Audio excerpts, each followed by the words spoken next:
Bismillahirrahmanirrahim. Alhamdulillahi rabbil alamin. Salatu wassalamu ala asyrafil anbiya'i wal mursalin. Nabiyina Muhammadin wa ala alihi wa sahbihi ajma'in. Assalamualaikum warahmatullahi wabarakatuh. So ngayon inshallah, Al-Qiyamatul Kubra. Sa sumunod na bahagi, ad-dalailu ala adami ahwali dalikal yum. Ang mga dalil tungkol sa matinding takot na iiral sa araw na iyon, sa araw ng paghuhukom. Yung mga tao baka ramdam ng takot, pero ito'y takot na may dahilan talaga. Meron silang kinatatakutan. Kasi nakakatakot talaga yung araw na yun. Kasi pwede mangyayari, di ba, yung tao? Natatakot siya pero wala naman talagang kinatatakutan. Kumbaga, anxiety lang yung nararamdaman niya. Anxiety. Pwedeng ganun mangyayari sa tao eh. At yun nga, psychosomatic yun. May physical yun na reaction. May physical na reaction yung katawan doon sa anxiety o panic attack, ganun. Pero ito, meron talagang kinatatakutan ang tao. Meron talaga siyang kinatatakutan. At matindi ang takot na ito. Yung sa iba't ibang paglalarawan sa mga ayat sa Quran, di ba? Yung puso, mapupunta sa lalamunan. Sobrang takot. Kahit dito nga sa mundo, nararamdaman yan ng tao eh. Yung puso niya parang nasa lalamunan na niya. Sa babanggit din sa Quran, yung mga tao, babangon muli na para silang mga lasing. Ganun nga yung nangyayari sa sobrang takot kapag nagtatakbuhan yung mga tao. Kumalat na yung takot, hysteria. Diba kapag may stampede, merong lindol, may nagbabarilan, magtatakbuhan yung mga tao, kung sino-sino na lang yung, kumbaga yung dadamputin nila. Kung ba may kasama silang anak, di nila alam, ibang anak pala yung nadamput nila, tatakbo na lang sila bigla. O papabayaan na nila yung anak nila. Ganoon. So nakakatakot itong araw ng paghuhukom. Walang anumang bagay na meron dito sa mundo ang makakatapat sa mga mangyayari dito. Doon pa lang sa libingan para sa masasamang tao, para sa kuffar, nakatakot ng libingan. Ang kamatayan, nakatakot ng kamatayan. Paglitaw ni Malakal Maut sa anyo na nakakatakot para sa kuffar at masasamang tao, yun pa lang. At patindi yun ng patindi. Patindi ng patindi. Hanggang sa dumating na sila sa impyerno. Patindi yun ng patindi. At kahit doon sa impyerno, daragdagan at daragdagan sila ng parusa. Sa tuwing nang lumilipas yung panahon, mas nakakatakot yung daranasin nila, waliyadu billah. So dito, sa araw ng paghukom, wa yawmal qiyamati yawmun adimun, yawmu adimun amrihu, o adimun amruhu.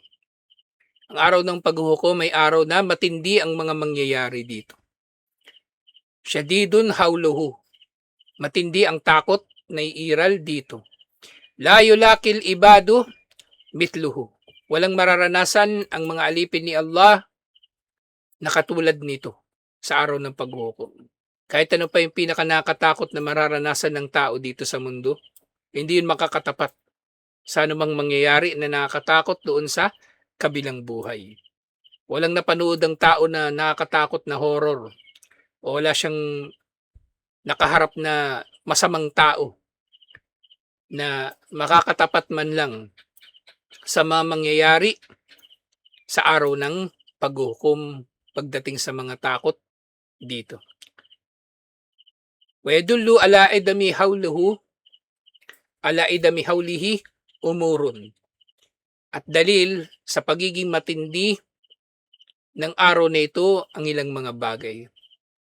Al-awwalu wasfullahi lidhalikal yawm bil idami. Ang paglalarawan ni Allah sa araw na ito sa pagiging matindi. So si Allah mismo ang naglarawan. At sino ba ang pinakamainam na maglalarawan sa araw ng paghuhukom liban pa kay Allah? Wala naman sa ating nakaranas pa ng araw ng paghuhukom. Si Allah ang maglalarawan nito. Siya ang nagdisenyo nito. Hindi pa ito nangyayari sa atin. Hindi pa natin ito nararanasan. Hindi pa nga natin ito nasisilip Liban na lang sa ilang mga ipinahayag kay Propeta Muhammad sallallahu alaihi wasallam, katulad ng nasaksihan niya doon sa Al-Isra wal Mi'raj. Yun lang, yun nalalaman natin. Napaka-limitado. Napaka-limitado. Wala yuhituna bi syai'in min ilmihi illa bima sya'. Hindi raw binigyan ng sino man ng kaalaman liban na lang sa naisin ni Allah. Sa naisin ni Allah na magkaroon ng kaalaman at naisin ni Allah na malaman nila. So, napakakaunti lang ng nalalaman natin. Wahasbuna anna rabbana wasafahu bidalik. At sapat na sa atin. Ang ating Panginoon ay naglarawan sa ganitong paraan doon sa araw ng paghukom. Liyakuna a'dama mimma natasawwar. Dahil kumbaga, yung paglalarawan na yun nga ni Allah kung tutusin, sapat na eh. Sapat na. Hindi niya kailangan pa magbigay ng iba yung detalye.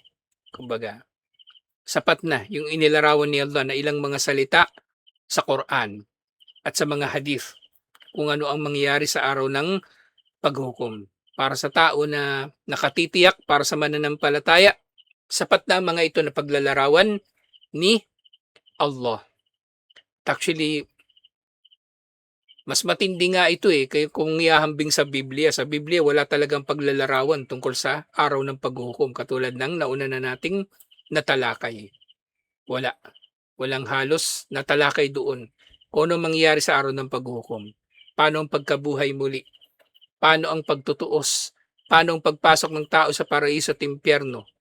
Wala. Puro Jesus, lalo na yung bagong tipan. Pero sa Islam, alhamdulillah, malinaw. Malinaw ang araw ng paghuhukom. Wakbaru mimma natakhayyal, at kabilang sa mga pinakamatitindi na mga sinabi ni Allah tungkol sa mga nakakatakot na mangyayari sa araw ng paghuhukom. Sa pamagitan nito, i-imagine pa lang natin eh. Ini-imagine pa lang natin kung paano ito napakatindi na. Napakatindi na. Kikilabutan na tayo. Dapat lang. Kung tayo mananampalataya, kapag naririnig natin mga ganitong aya na babasa, naaalala, dapat kinakabahan tayo, natatakot. Kasi walang sino man ang hindi natatakot sa mga ito, liban na lang doon sa wala talagang pananampalataya. Kasi yung tunay na matatakot lang talaga, yung may alam. Yung may alam. Kaya yung tao na sasabihin niya wala siyang kinatatakutan, di ba? O hindi siya natatakot sa isang bagay, nasasabi niya yun kasi hindi niya naman alam yun eh. Hindi niya kilala ang bagay na yun o hindi pa niya na-experience ang bagay na yun. Kasi meron mga tao, di ba, tatapang-tapangan. Sabi niya, hindi ako natatakot dyan, ganito, ganyan. So, maaaring hindi nga siya natatakot kasi alam niyang kaya niyang pangibabawan yun. O, ang karamihan sa mga tao, katulad ng karamihan sa mga tao, nagsasalita lang sila tungkol sa mga bagay-bagay na hindi naman nila nalalaman. Sinasabi lang nila hindi sila takot. Kasi wala naman silang nalalaman sa bagay na yun. Pero kapag naranasan mo ng mapaso, matatakot ka rin sa apoy. Hindi ka didikit sa apoy. Naranasan mong madikit sa tambutso. Matatakot ka rin mapaso. Diba? Yung mga walang kinatatakutan, sabi-sabi lang nila kasi hindi naman nila naranasan eh. Hindi nila naranasan yung panganib ng iba't ibang mga bagay. Sabi niya, hindi ako natatakot pumasok diyan, squatter. Posibleng nasasabi niya yun dahil sa kaalaman, pero maraming sa mga nagsasalita, hindi naman kasi nila naranasan. Hindi nila naranasan, wala silang alam.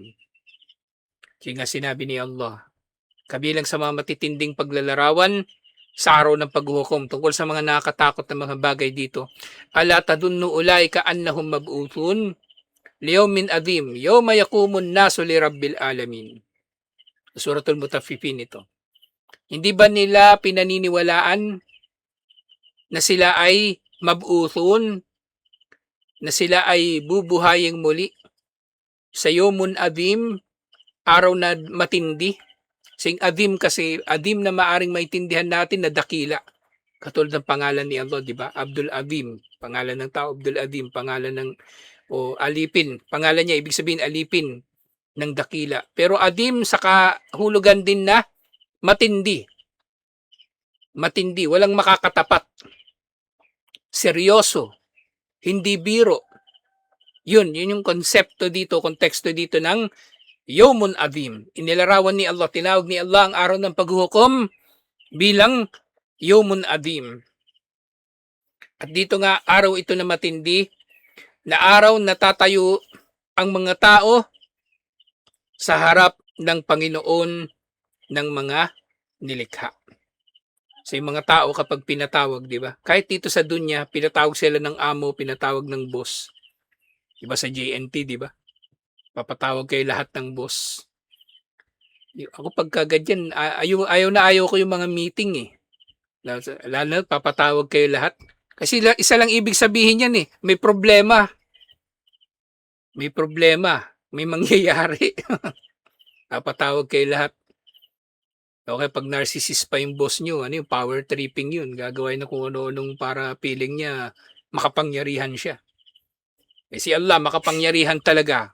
Papaharapin niya yung mga nilikha niya sa harapan niya.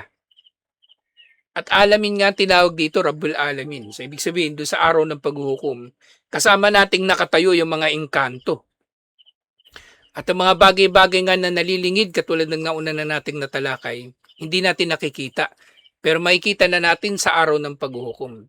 Maring yung mga anghel, makikita na natin. Nandun. Kasama ng mga tao na nagsisiksikan, yung mga anghel nandun nakabantay. Hindi ba nakakatakot yung ganong eksena? Nakakatakot. Yawmun Adim, araw na matindi. Si Allah mismo ang naglarawan dito bilang araw ng matindi. At gayun, wawasafahu fi mawdiin akhar bithakal. Inilarawan ni Allah ang araw ng paghuhukom sa iba pang mga aya sa pagiging mabigat nito, yung thakal. Mabigat. Mabigat na ganun din, parang adim, seryoso, hindi biro, matindi. Wa fi mawdiin thalith bil usur. Inilarawan din ito ni Allah sa iba pang mga aya sa pamagitan ng salitang usur. Araw na mahirap. Araw na mahirap. Bago sinabi ni Allah sa suratul Dahar, inna haula'i yuhibbunal ajila wa yadaruna wara'ahum yawman thaqila. Tunay na ang mga yaon, mga hindi mananampalataya, ay nagmamahal sa ajila, yung mabilisan. Tinutukoy ni Allah, mabilisan. At tinutukoy niya mabilisan yung buhay dito sa mundo. Kasi sandali lang naman tayo dito eh. Kahit gaano pa kahaba buhay mo. Kung ihahambing sa kabilang buhay, mabilisan. Kaya nga yung ayat, di ba, yung hadith, yung tungkol doon sa nakaranas ng buong buhay niya, puro paghihirap. Kapag pumasok siya sa paraiso, sandali lang, makakalimutan niya lahat ng paghihirap na dinanas niya sa mundo. At yung tao naman na nakaranas ng puro sarap dito sa dunya, pagpasok niya sandali sa impyerno, makakalimutan niya lahat yun. Mabilisan, ajila. So minamahal daw ng kuffar yung ajila, yung buhay na panandalian. Wayadaruna wara'ahum yawman thaqila. At iniiwan nila sa kanilang mga likuran ang araw na mabigat, araw na matindi, araw na mahirap pasanin, araw na kumbaga iisipin pa lang ng tao ayaw niyang makaharap tong araw na to eh. Pero kailangan nating pagdaanan kasi nasa likod ng araw na ito, pagkatapos ng araw na ito, nandun na yung paraiso, inshallah. Nandun na. Kaya kailangan natin pagtiisan. Pero yung kuffar, ayawan talaga nilang araw na ito. Kaya nga, di ba, kapag binuhat na yung bangkay, magkakaroon ng malay yung bangkay. At kakausapin ng bangkay yung sarili niya, saan ba ako dadalhin ng mga ito? At yung mananampalataya, dahil gusto na niyang makaharap si Allah, sabik siya na makapasok na sa paraiso, nasabihin niya, bilisan nyo na, ilibing nyo na ako. Pero yung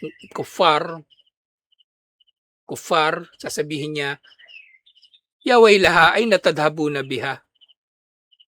kasawian sa akin, saan ba ninyo ako dadalhin? So kahit sa yung ganong statement kasi, sabi ng mga scholar, ultimo doon, patay na siya, nandun na siya literally sa kabilang buhay. Hanggang doon tinatanggi niya yung nangyayari sa kanya. Napatay na siya at dadalhin na siya sa libingan at makakaharap na niyang kanyang mga ginawa. Kaya nga, sa kabilang buhay, kabilang sa mga daranasin ng tao yung pagsisisi. Hindi lang pisikal ang magiging parusa sa mga tao, psikolohikal din. Makaramdam sila ng matinding pagsisisi, galit, takot, kalungkutan, lahat-lahat ng negatibong emosyon. Yung nga, di ba, anxiety. So lahat yun. So, habang nasusunog yung kanilang mga balat, ang kanilang mga puso ay nangangamba, natatakot, nalulungkot, nagsisisi, nagagalit. At yung mga mata nila, maaring kung buo pa yung kanilang mga mata, lumuluha din. At iba't iba pa na mangyayari sa kanila. So hindi lang pagkasunog, hindi lang pisikal ang parusa sa kanila. At ganyan din sinabi ni Allah na sa Surat Al-Muddathir, "Fadhalika yawma idi yawmun asir." At yun nga ang araw na yaon ay yawmun asir. Yung asir dito, asir na galing sa salitang usur. Ibig sabihin mahirap. Ang araw na yaon ay magiging araw na mahirap. Ang araw daw na yaon ay magiging mahirap at inulit pa ni Allah, "Alal kafirina gayru yasir." Sa mga hindi mananampalataya ay hindi madali. So redundant na, di ba? Kung tutuusin, redundant na. Redundancy na ito. Sinabi na ngang mahirap, tapos sinabi pa ni Allah hindi madali. So, ibig sabihin, pinagbibigyang diin talaga niya. Ang araw na yon ay araw na mahirap. Araw na hindi madali para sa mga hindi mananampalataya. So ganito pinagdiinan ni Allah ang pagiging matindi ng araw ng paghuhukom. Sumunod, ar-ru'bu wal faza'u alladhi yusibul ibad fi dhalikal yawm. So nababanggit, iba't ibang takot at pangamba na mangyayari sa mga alipin ni Allah sa araw na yaon. At napakatindi nito. Falmurdi'ul lati tufdi walidaha binafsiha tadhalu anhu fi dalikal yawm. So sobrang tindi ng takot sa araw na ito. Yung nanay daw na nakahanda na isakripisyo ang kanyang sarili para sa kanyang anak na sanggol na pinapadede pa niya. Lahat ng tao nagiging mahabagin sa sanggol. Lahat. Kahit hindi magulang, nagiging mahabagin sa sanggol. Lalo na yung ina. Lalo na ang ina. Pero, sa tindi ng takot sa araw na ito, ultimo yung nanay, iiwan niya yung kanyang baby. Kasi poproblemahin na niya dito yung kanyang sarili. At wala na rin siyang maitutulong doon sa kanyang anak. Iiwan niya yun. Iiwan niya yun. Maaring ito kumbaga figurative din kung ilarawan ni Allah ang mga mangyayari dito. Ultimo anak, pababayaan mo sa araw na yun. Makakalimutan mo dahil sa tindi ng takot. Dahil sa tindi ng takot. Walhamilu tuskitu hamlaha. At ang buntis, ilalaglag niya yung kanyang ipinagbubuntis. Dahil sa matinding takot. Makukunan siya. Manganganak siya ng wala sa oras. Wanasu yakunu halahum kahalis sukara alladina fakadu ukulahum.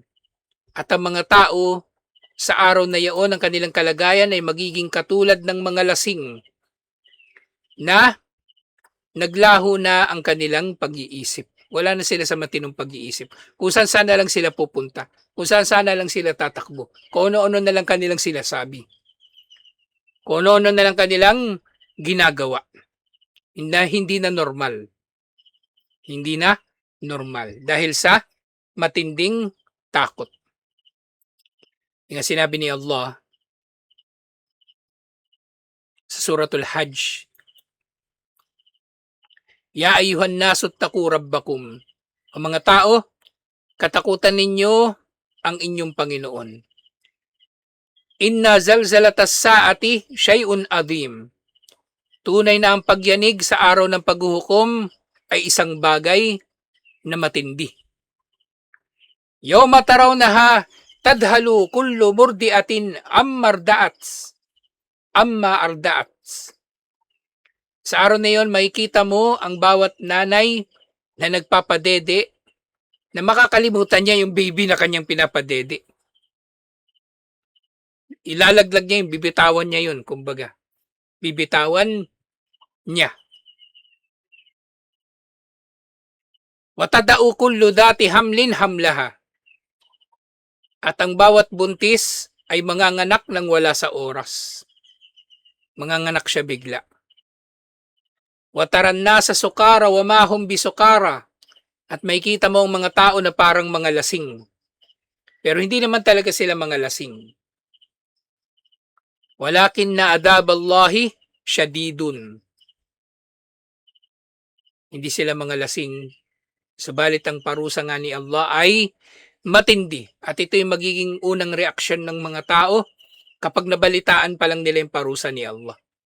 Hindi pa sila pinapasok dito sa parusa ni Allah. Hindi pa. Pinapakita pa lang sa kanila, bababalaan pa lang sila, nabalitaan pa lang nila ito. Pero ito na yung mangyayari.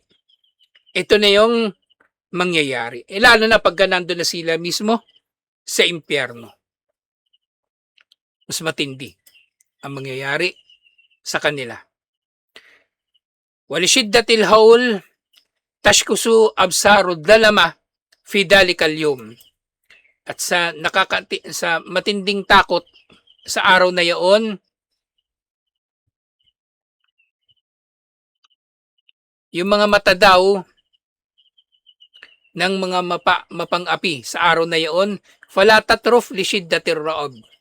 Wala yaltafituna yaminan wala shimalan. Hindi raw kukurap ang kanilang mga mata. Yung mga makasalanan, hindi kukurap ang kanilang mga mata sa sobrang takot. At hindi na sila lilingon sa kanan o sa kaliwa. Tulala na sila. Tulala na sila. At maaaring yung mga isip nila, lumilipad na yung isip nila, iniisip nila anong mangyayari sa kanila sa hinaharap. So katulad dito sa mundo. Kapag may kriminal, di ba? Yung kriminal, mahuhuli na. Hindi na normal mag-isip yun. Hindi na normal na nag-iisip. Kaya nga iba, nanlalaban na lang eh. Inisip nila, magpapakamatay na lang sila. Wag lang sila makulong. Kasi di rin masaya yung buhay sa kulungan. Diba? Pero pag drug lord, masaya pa yun na makulong eh. Kasi na-ooperate niya yung negosyo niya sa loob ng bilibid. May bantay pa siya, may gwardiya pa. Tapos pwede naman siya magtayo ng kastilyo sa loob ng kulungan. Pero dun sa araw ng paghuhukom, ang mga mapang-api, ang mga makasalanan, tulala. Ni hindi kumukurap o lumilingon sa kanan at sa kaliwa. Na nakaabang sa magiging hatol sa kanila. Walishiddatil khawfi tasbahu afidatuhum khaliya. La ta'yi shay'an wala takil shay'an. At sa matinding takot sa araw na yon, ang kanilang mga puso ay wala ng laman. Yung mga tulala talaga sila. Yung kanilang mga isip wala nang iniisip. Yung kanilang mga puso wala nang nararamdaman. Yung kanilang mga mata wala nang tinitingnan. Wala silang nauunawaan o iniisip na anuman. Basta pinakikinggan na lang nila kung naman yung maririnig doon.